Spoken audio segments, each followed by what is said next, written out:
All right, hello, Bookworms of Concord. I just finished Ashley Bell by Dean Koontz, one of the books I found on a book haul here in Finland.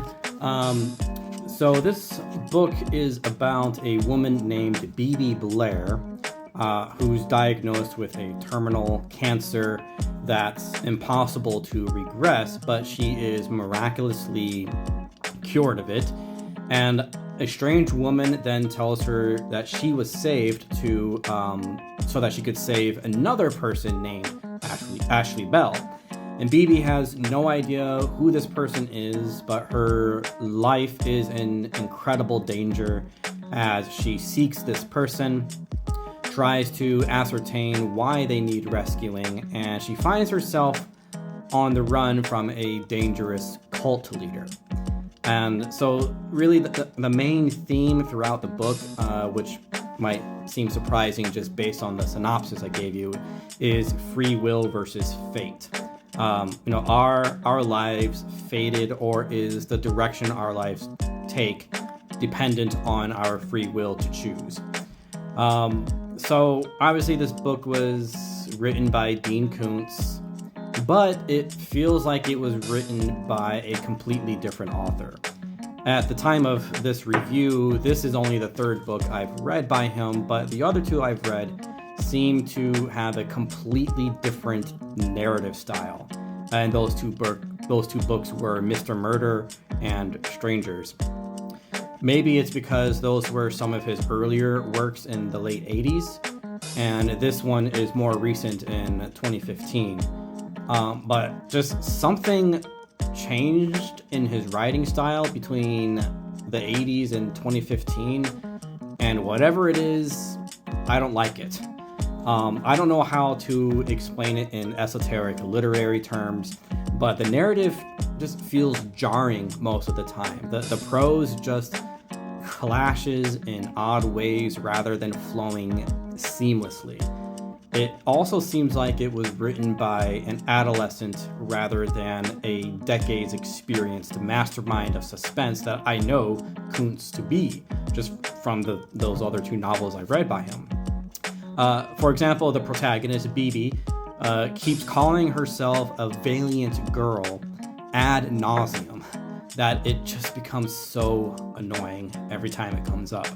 And there's a group of these badass Navy SEALs, and one of them calls themselves Valiant Boys, with no obvious cognizance of Baby's description of herself.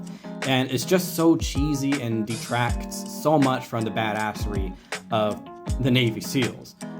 Not even my drill sergeants when I was in the Army, who were simple infantrymen, would call themselves Valiant Boys. It sounds like little boys trying to sound cool, but they end up sounding lame and then end up getting bullied more anyway.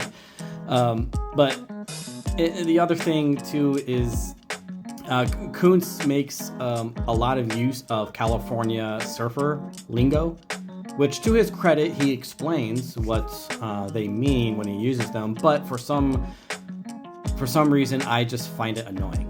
Probably because I just find the entire culture annoying, but that's just me. But the last critique I'll say is that Bibi is just too perfect. She essentially has no obvious flaws, that there's nothing to dislike about her. And she is so stoic that she seems like a caricature of a person rather than a real human being. I realize that this is fiction, and she's obviously not real, but I mean, a character has to be believable in order for it to be good fiction, and she just is not a believable character, to me at least. To use Bibi's own words that she uses to describe an art dealer, she says, of this person, she seemed less substantial than a real person, more like an animated painting of a person. She's really describing herself there. I almost DNF'd it, but I decided to keep going because the events were just too intriguing to not know how the story ends. I knew that if I DNF'd it, I'd still lie awake at night wondering about the outcome of the events. So the suspense is at least still gripping. And because of the font size, it's pretty large for the size of the book. But because of the font size and the short James Patterson-like chapters, it's a very quick read despite its length. But it definitely could have been 300 pages shorter than it is. The edition I have is 716 pages, and I just feel that he could have told the same exact story in, I don't know, with 300 fewer pages. But again, I'm glad I kept with it. Because there is this crazy twist that I absolutely did not see coming. However, I just didn't like the ending. Not just like the last chapter or the last page ending, but like the last 30-40% of the book.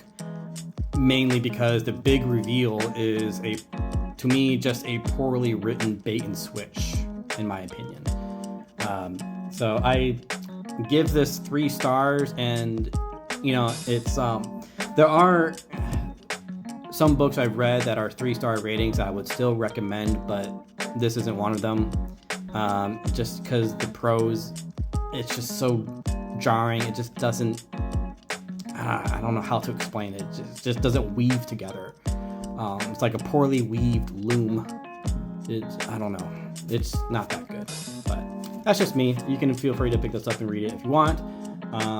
So yeah, that's up to you. Okay, bye.